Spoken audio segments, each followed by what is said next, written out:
What is going on out there, peeps? Okay, look, a lot of you people keep asking me about this.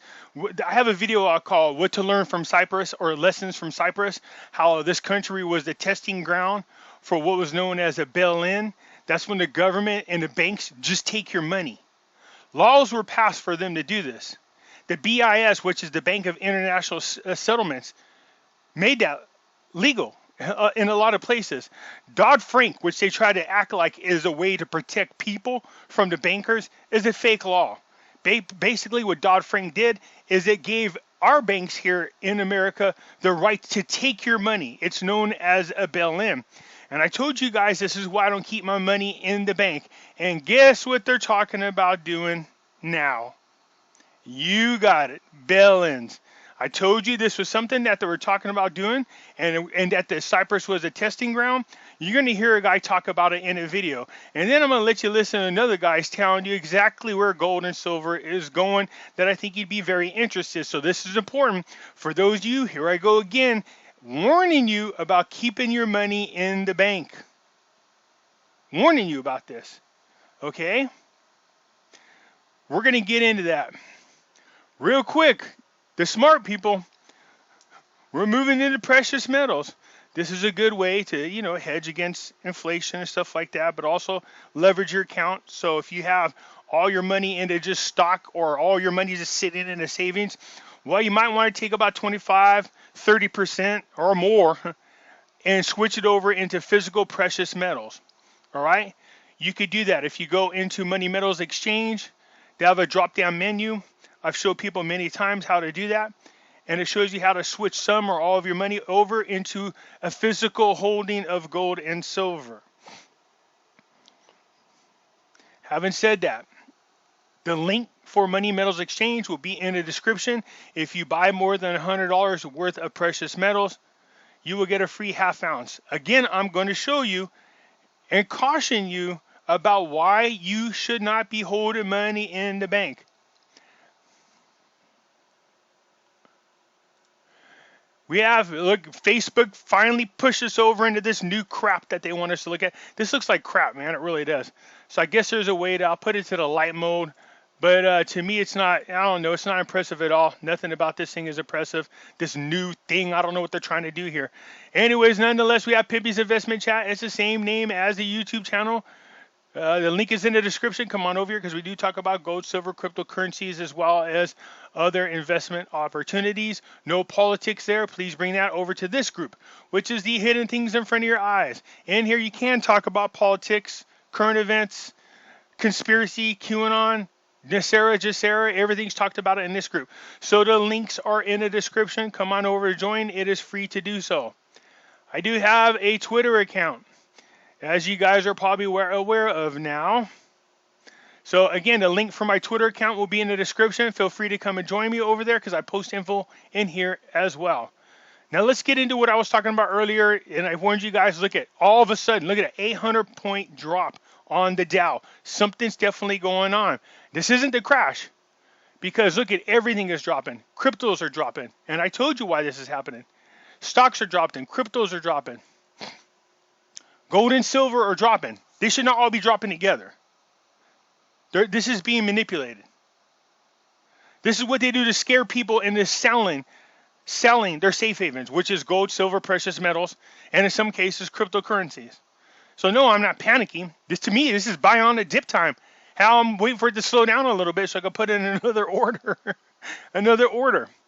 All right, when I told you guys this I warned you guys about keeping your money in a bank and that it's really, really risky.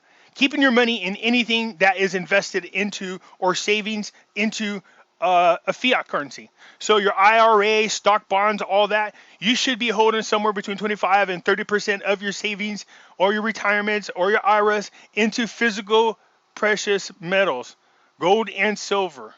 Okay, because now they're talking about a bail-in. For those of you who don't know what a bail-in is when the banks in the country get the green light, and you would think that would not happen here in the United States, but no. After their banking crashes in 2008, this is how you know all this was staged. They did all this. They staged all this. They planned all this to happen. Everything you're seeing, the pandemic, the riots, everything is all part of the same plan to push us into this new system. There are two factions going on. One is trying to push us into the globalist New World Order agenda, and the other one is trying to push us back to sound money, which is gold and silver. Having said that, let's take a look at what's going on. Prices being manipulated as usual. This what that does is scares people. Now, when I'm talking about a bail-in, it's when a bank has a right to just take your money. Yeah, all of your money. Savings, IRA accounts, anything in the bank, they take. That's why I told you guys you better have at least 6 months worth of money for your bills, plus add another 10% for miscellaneous reasons, and have it somewhere kept in your house, a little safe, a stash spot. See, if you have it in your possession, guess what? They can't take it from you now, can they? All right? But the rest of my money, all the stocks, bonds, everything I had are gone. I moved it all right into precious metals. That's what I did. All right? And I have it stashed away, scrolled away in different places like I should. All right? That's how you should do it. This protects you from what is coming. Now, I talked about this a little while ago, and then I talked about this thing called a CDARS account. Because you see, what happened in Cyprus, it allowed them to take the money, and the parts that were protected was anything insured by the FDIC. And then they turn around and tax people on that money. Well, there's a problem with Dodd-Frank here in the United States. You see, the FDIC has a priority list of who gets covered by the money, the insurance, who's first do last. And number one on the FDIC is the protection of all their derivatives in a bank. In other words, there's no way in hell you're getting any money bank. None of it is insured because they only have X amount of money to cover people. So if they're going to go through and cover all the bank's derivatives first, they got trillions of dollars worth of derivatives. How much money thinks to be left over for you? None. What can you do about it? Nothing. Not after it happens, but you could do something about it now. And you should already be doing so. I keep warning you guys about this. Warning you. So now we're going to play some videos. I'm going to show you both some good news and some bad news. We're going to go with the bad news first. All right? We're going to come over here and we're going to listen to this interview. This is John Wolf. This is on Jason Hartman's channel. I will leave a link to this so you can hear it. But I want you to hear what they're talking about. They're talking about a bail-in worldwide. You guys should hear this. You need to listen to this, all right? Here we go. You talk a lot about the derivatives bubble, and I'm not sure I'm characterizing that the way you say it, but you talk about derivatives, and we've discussed that on the show over the years. I love to call derivatives very simply the thing about the thing, very simpleton term, how big of a concern is this? I know the numbers are absolutely enormous when you look at the size of the derivatives market. And, what will happen when this eventually starts to implode, or will it? Does it ever have to implode? What are your thoughts? Well, I think, there's a statement that you mentioned earlier, all bubbles do break. This bubble and these numbers are huge. They're mind-numbing. $1.2 quadrillion worth of derivatives on the... $1.2 quadrillion worth of derivatives across the planet.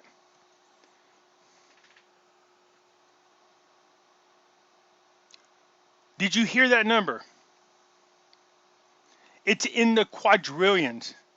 So if the governments around the world do a bail-in, and even if they have FDIC, the derivatives get paid first. How much money do you think is going to be left over anywhere in the world for us common folk? Not a damn dollar. Planet. The major New York banks have 227 trillion with a T. That's the New York banks. 27 trillion. That's just here in the United States. Let that sink in for a second. The FDIC has got to find a way to cover all these, and the way they set up the laws, so much for too big to fail. No, this is, again, the corrupt syndicate family of bankers, politicians, the media, all bed buddies in these crimes. A day of reckoning's coming. These people have to pay. Obama didn't do a damn thing to those bankers when we did the bail out. He bailed them out and nobody went to jail for all the crimes they committed against the American people. Dollars worth of derivatives, and there is a point where you go, well, there's, you know, counterparty. One person wins, one person loses. About 75% of the derivatives on the market are basically bets on the direction of interest rates. So what percentage is on interest rate bets? About 75%. It varies. Okay, so 3/4 of the derivatives market is interest rate oriented derivatives. Got it. Exactly correct. We can get into what the Fed may or may not do with interest rates. They've said they're going to keep them essentially at zero until 2022. Maybe they'll do that, maybe not. But sooner or later, I think this thing will go awry. And it's all fine if everybody's financially healthy. But you have, JP Morgan Chase has got over $50 trillion worth of derivatives exposure. Oh, my goodness. And the other big banks, New York money center banks, B of A, Citibank, Wells, banks of that nature, have got trillions and trillions of dollars worth. And if the interest rate... So you have to ask yourself, how were they able to do this? How did they get away with this? What they were doing is gambling with your money. That's legally what they were doing. And the politicians allow this. I told you the Federal Reserve gotten way too big. These central banks did. They got way too big. They have way too much influence over our politicians, too much power, and they allowed this kind of stuff. So central banks bed partners with the stock market or Wall Street, bed buddies with politicians, you know what I mean? Bed buddies with the media. All of them responsible for putting that world in this predicament, all trying to push us towards that one world order. Make no doubt about it. It's happening. If/when the interest rate bubble breaks and a bank can't honor its obligations, all you'll need is one incident like that. And I don't like to be the bearer of pessimistic news, but if one of those big banks takes a huge derivative hit, I think we're looking at a financial crisis, Jason.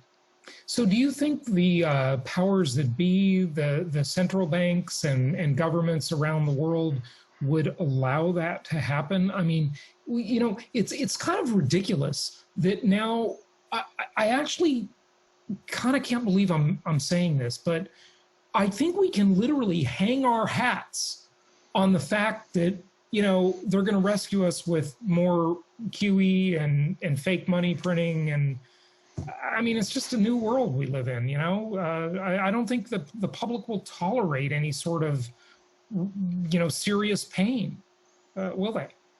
Well, it's a good question. I mean, the protection mechanism that the Bank for International Settlements has put in place, and for your listeners that aren't familiar with that bank, and many people are not, the Bank for International Settlements I referred to as the godfather of the global financial mafia.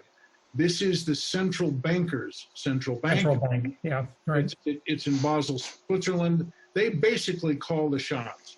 Yep. A couple of years ago, they implemented a policy globally called bail-in policy. Bail-in policy.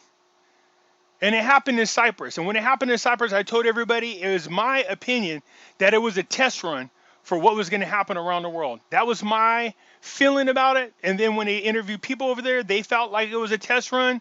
And so now listen to what these people have to say. Bail-in policy says if a bank is failing, then that bank has the right to take depositors' deposits, and convert it to bank stock. Mm-hmm. Without any permission whatsoever. With no permission. It's kind of a Cyprus-esque sort of thing, isn't it? That's exactly what it is. And Cyprus was the test case for the BIS implementing this policy. So. They did it in Cyprus. There was a good deal of press from this little offshore bank, which held the deposits of a lot of ex-KGB characters. And that incident was the pilot for bail-in policy around the world. There are now bail-in policies mandated in Europe by the president of the European Central Bank. Canada implemented it. And there's actually a document, folks can go online and look at it, written by jointly by the FDIC and the Bank of England that explains how bail-in policy will work here. Yep. And by the way, we should just give our listeners a little backdrop for that, John. So, back maybe, 8-10 years ago, if you went to sleep and you were a Cypriot citizen and you woke up and checked your bank balance again, you would have less money, right? They literally just took your money, right? It's exactly right, and that's what bail-in policy, can do. They just. So people thought, no way, Pimpy, there's no way they could do that. That's not going to happen. People would be up in arms. They're telling you, this is a policy. It's everywhere. Hell yes, they could take your money. Don't say they can't take your money. This isn't fear mongering. This isn't hyperbolicism or hyperbolic. This is being serious. I'm warning you. I am warning you. They can do this, and make no doubt about it. They're going to try to do this. All right.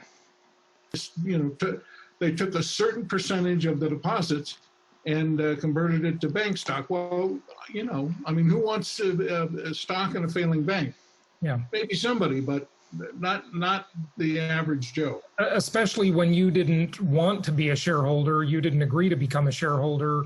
You just were essentially forced. It's like, here's the gun to your head, buy our stock with your deposit money. Yep. That's the only place exactly right.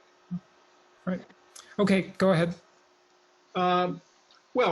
So the BIA, the Bank for International Settlements, implemented this policy because they saw what we were talking about, that the derivatives, the interest rate sensitive derivatives, had gotten so huge that bail-in policy basically protects the banks.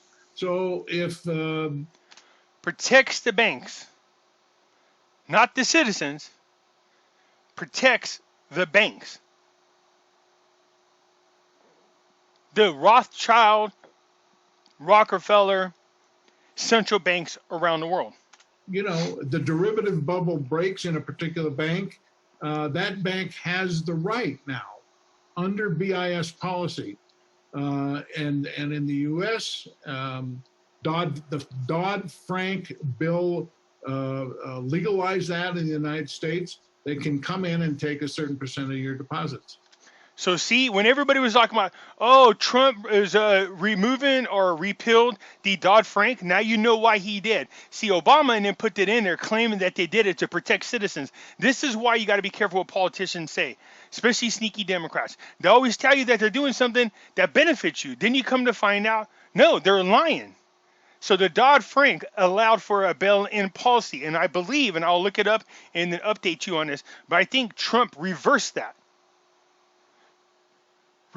He might not have, but I'm gonna look into it. Yeah, right. So that was really in the 2,300 or so pages of Dodd-Frank, this extremely confusing, well, aren't they all confusing, bill. That was stuck in there too, huh? Nobody seems to talk about that. Unbelievable. Yeah. So we've got Dodd-Frank, and so do you think that would be a amount over the 250,000 FDIC limit, or any amount, or what do you think? Super good question. The memo that the FDIC and the Bank of England jointly wrote does not mention FDIC insurance. There is, online traffic where it appears that the FDIC insurance would not apply. But I've contacted, the FDIC. They're non-committal on the subject. So I actually don't know what would happen. I can tell you what happened in Cyprus. So people lost millions of dollars. All their money in their bank account was taken, all of it. They took it. Over there, they had FDIC, I believe, up to $150,000. So they did honor that. They paid back $150,000. If you had over $150,000, well, let me put it to you this way. Anything and everything under 150,000 or lower was paid back to people. So if you had $10 million in the bank, well, at least you got $150,000 back. Then they turn around and tax them 6% for that money. So it did work there, but we're talking about this was a trial run, and now the FDIC is not even promising that. What I found out from what I found out for here in the United States is the FDIC, thanks to the Dodd-Frank, tells that the FDIC must first bill out all the derivatives first and foremost. It leaves no money for citizens. I think it would depend on how big the crisis became. Yeah, and the FDIC certainly doesn't have anywhere near enough to cover a real crisis by any means. But, you know, my contention is that government would just fill the void with fiat money. So what should we do with this information? I mean, you know, for those people who have extra cash that's not in the stock market, it's not in real estate, which is where it should be. It should be an income property, I say. But you know, what should they do? I mean, you know, what banks are safe? Do you go with the big banks, or do you go with the most financially sound banks? The theory being the big banks are going to get bailed out, even if they're not financially sound. But the banks aren't really they're not as reckless as they were before the Great Recession, right? Things are better for the banks now. At least that's what people say. Well, again, I think what puts the banks at risk is the amount of derivatives, the big banks. Now, to answer your question, which is a really good one, is this.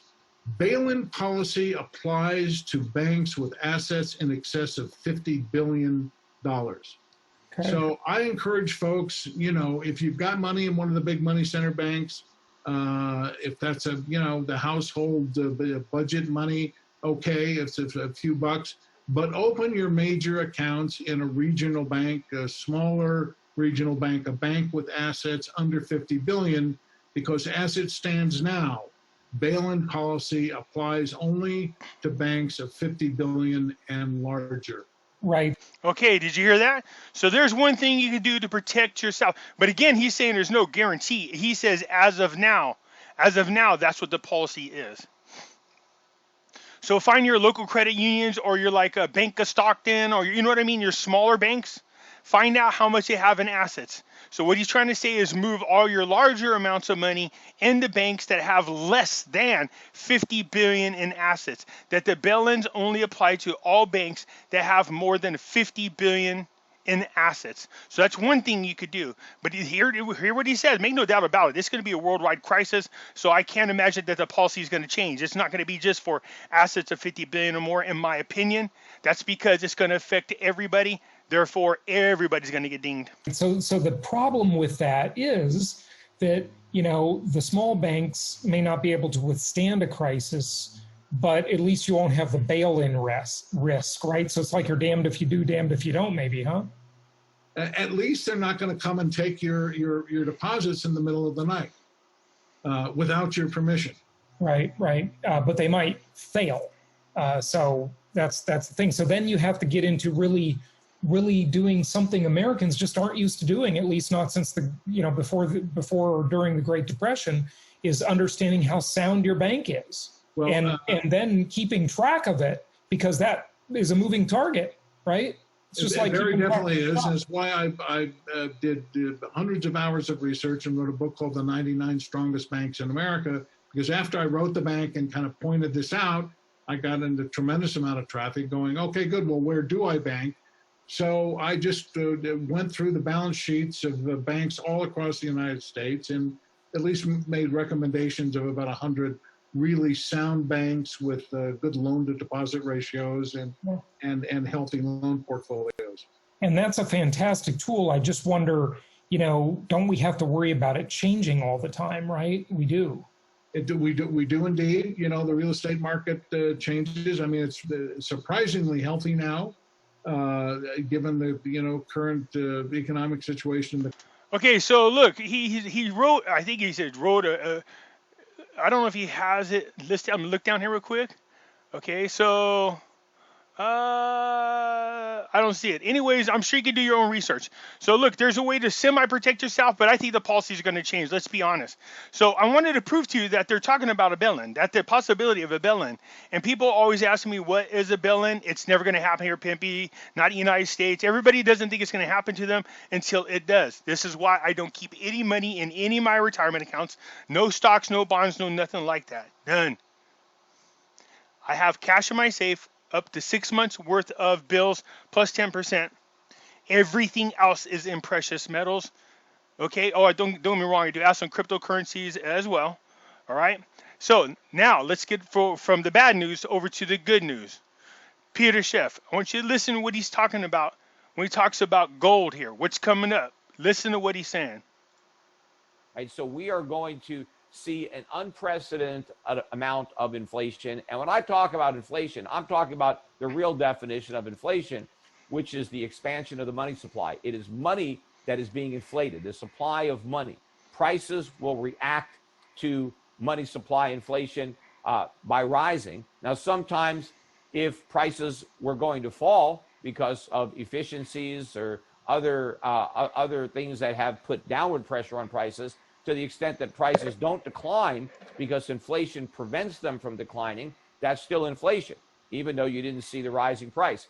But as I said a bit earlier, the main reason that we have been spared the most adverse consequences of the inflation that the Fed has unleashed is due to the dollar's status and due to the confidence in the future value of the dollar.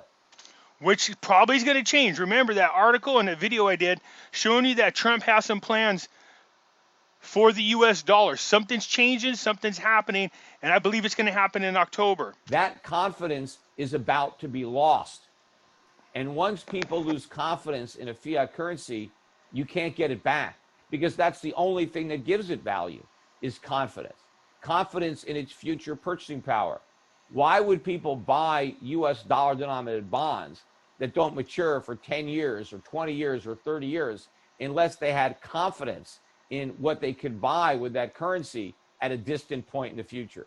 Well, when people wake up to the reality of what we're doing, nobody is going to have confidence in the dollar in 10 or 20 or 30 years, right? Let alone, they may not, So what are they going to do? They're not going to buy. All of the buying for U.S. dollar debt is going to vanish. And the Fed is not going to be the buyer of last resort. The Federal Reserve is going to be the buyer of only resort. The only buyer of dollar-denominated debt will be the Fed. Why? Because the Fed doesn't care how much it loses, and all the Fed has to do is print money. The Fed is not loaning its hard-earned money to the government, hoping to get it back. The Fed is just printing money that costs nothing and buying bonds because they're the only buyer in town. They're the only way to keep this thing going. But of course, when that happens, it really doesn't matter how much money the government spends if it doesn't have any value, if nobody wants to accept it, if people no longer have confidence. That is where we're headed. And of course, the worst possible scenario would be a complete collapse in the value of the dollar, hyperinflation. In order to avoid that, the Federal Reserve is going to have to do the one thing that it's resisted up until now, which is the right thing. Allow interest rates to rise to where the market wants to take them, just like Paul Volcker. And I think that point would probably be much higher than 20%, especially when we get an inflation rate that is much higher than what we had, even the way the government measures it, much higher than what we had in the 1970s. And that's going to require a massive collapse of our entire financial system, our entire economy, because debtors will not be able to handle that type of interest rate. And so we'll have this much worse financial crisis. But if the government doesn't have the guts to do that, then it's just all a currency crisis. But either way, the dollar is going to lose a lot of value. Gold's going much, much higher. I used to think that gold was going to go to 5,000. This was, back in 2004, 5, and 6.